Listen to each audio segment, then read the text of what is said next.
पौलाचे करिंथकरांस पहिले पत्र यातून घेतलेले वाचन.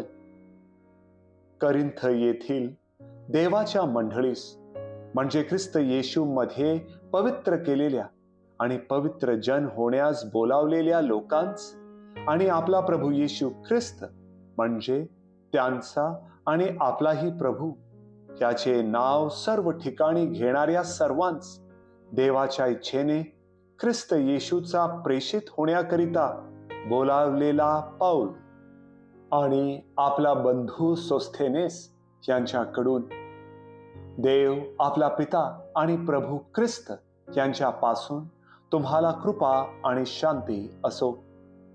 ख्रिस्त येशूमध्ये तुम्हावर झालेल्या देवाच्या अनुग्रहामुळे मी तुम्हांविषयी देवाची उत्कार स्तुती सर्वदा करतो. तो अनुग्रह हा की जशी ख्रिस्ताविषयीची साक्ष तुम्हांमध्ये दृढ मूल झाली तसे तुम्ही त्याच्या ठायी प्रत्येक बाबतीत सर्व बोलण्यात आणि सर्व ज्ञानात संपन्न झाला, म्हणजे आपला प्रभू येशू ख्रिस्त ह्याच्या प्रकट होण्याची वाट पाहणारे जे तुम्ही ते कोणत्याही कृपादानात उडे पडला नाही. आपल्या प्रभू येशू ख्रिस्ताच्या दिवशी तुम्ही दोषरहित ठरावे म्हणून तोच शेवटपर्यंत तुम्हाला दृढ राखील.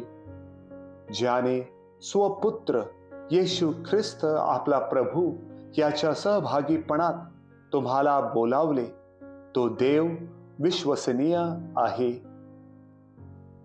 प्रभूचा शब्द. देवाला धन्यवाद.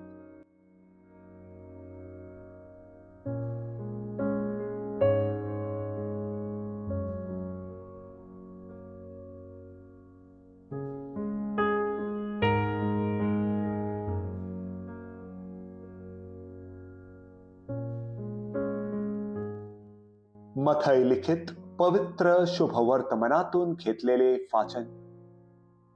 येशू आपल्या शिष्यांना म्हणाला, जागृत राहा, कारण कोणत्या दिवशी तुमचा प्रभू येईल हे तुम्हाला ठाऊक नाही. आणखी हे समजा की कोणत्या प्रहरी चोर येईल हे घर धनियाला कळले असते तर तो जागृत राहिला असता आणि त्याने आपले घर फोडू दिले नसते. म्हणून तुम्हीही सिद्ध असा, कारण तुम्हाला कल्पना नाही अशा घटकेस मनुष्याचा पुत्र येईल. ज्या विश्वासू आणि बुद्धिमान दासाला धन्याने आपल्या परिवाराला यथाकाळी खावयास देण्यासाठी त्यांच्यावर नेमले आहे, असा कोण धनी येईल तेव्हा जो दास तसे करताना त्याच्या दृष्टीस पडेल तो धन्य. मी तुम्हास खचित सांगतो की त्याला तो आपल्या सर्वस्वावर नेमील.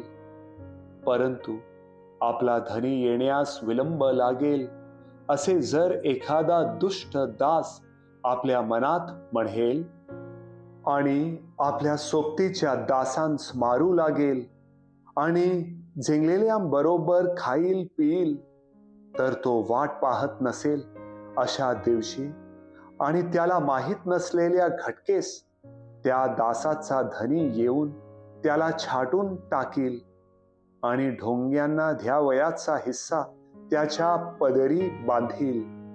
तेथे रडणे आणि दात खाणे चालेल. प्रभूचे शुभवर्तमान. हे प्रभू येशू ख्रिस्ता, तुझी स्तुती असो.